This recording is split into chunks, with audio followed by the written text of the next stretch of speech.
Iblis volunteered that if he can come with the angels to kill these corrupted jinns on the earth, and Allah Azza wa Jal gave him permission.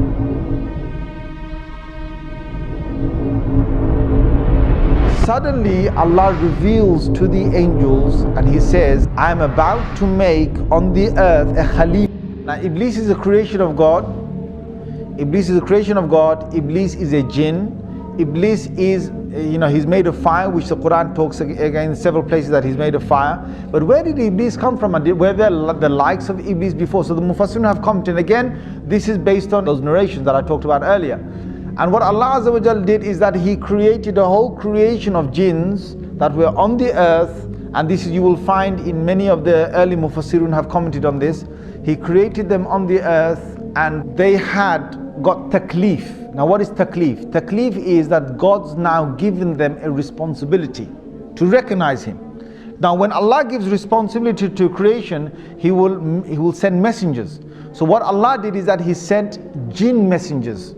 So before there was human messengers, before Adam alayhi salam, who was the first human messenger, there were many jinn messengers that Allah Azza wa Jal sent to them. Now the jinns are made of fire. And the jinns, one of the things they have inside, being fiery is that you're angry and you're hasty, you're fast, you're very powerful.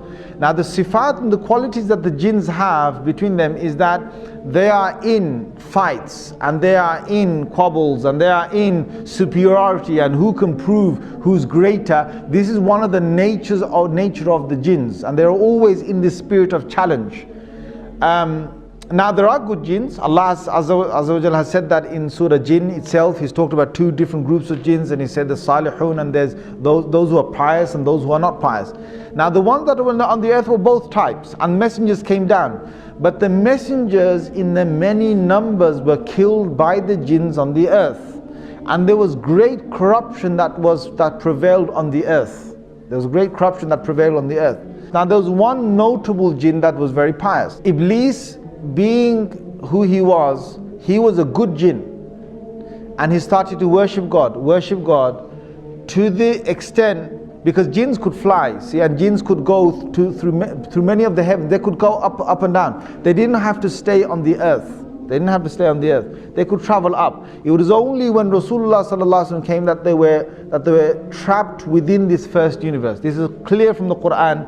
This in Surah Safat you will find this. In Surah Jinn you will find this. That Allah did not allow them to go beyond the first heaven, or the first heaven meaning the end of this universe. They can't go past that after Rasulullah sallallahu alaihi wasallam became a prophet. But before that they could go above that. So what happened is that on these travels, Iblis proved himself that he was so close to God. And Allah Azza wa Jal then allowed him to get closer and closer, to higher and higher basically. And they say in some of these narrations that there was no space in the heavens was left, like no large space was left in the heaven, but Iblis had gone there and he had worshipped God.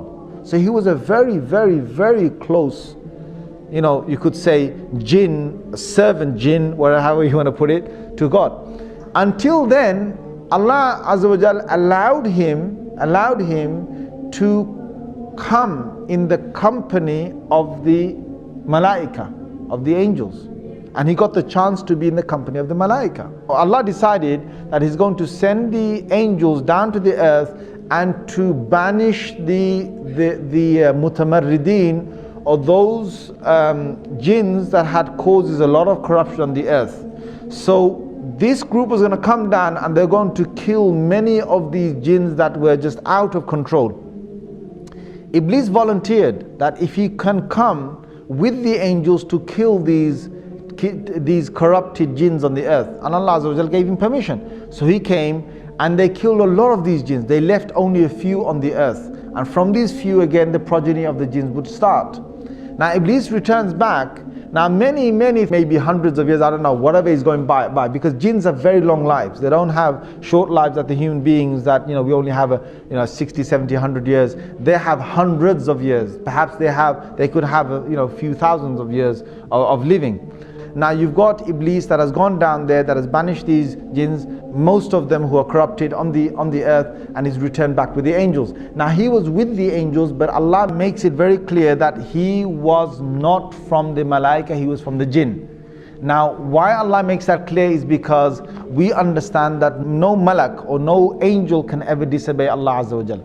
Allah's made it in their nature not to disobey Allah, but a jinn can. So the biblical sources, they've now faltered again. They call it a fallen angel. So what they say is that if an angel decides to go against the will of God or the command of God, then that angel, Allah drops him from the rank of the angels, and now he becomes a fallen angel. That's the biblical sort of side, or what some of them believe. The Muslims don't believe that. No angel can ever disobey Allah Azza wa Jal. So that's where we find that Iblis was able to disobey Allah, because he wasn't from the malaika. Now there's one thing here. Why is it that Iblis is now going to disobey God? Now you've got to understand the whole thing behind the creation of Adam alayhi salam. Suddenly Allah reveals to the angels and he says, I am about to make on the earth a Khalifa, or someone who will take command, second in charge, or someone who will rule again, reign after the last reigning. I'm about to make a Khalifa on the earth.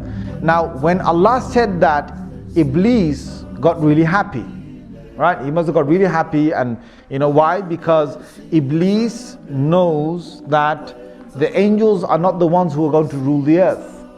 If there's anyone, there's going to be the creation from the jinns. Allah's going to now make a Khalifa perhaps from the jinns. But Allah's decision wasn't that He's going to make a Khalifa or a vicegerent from the jinns.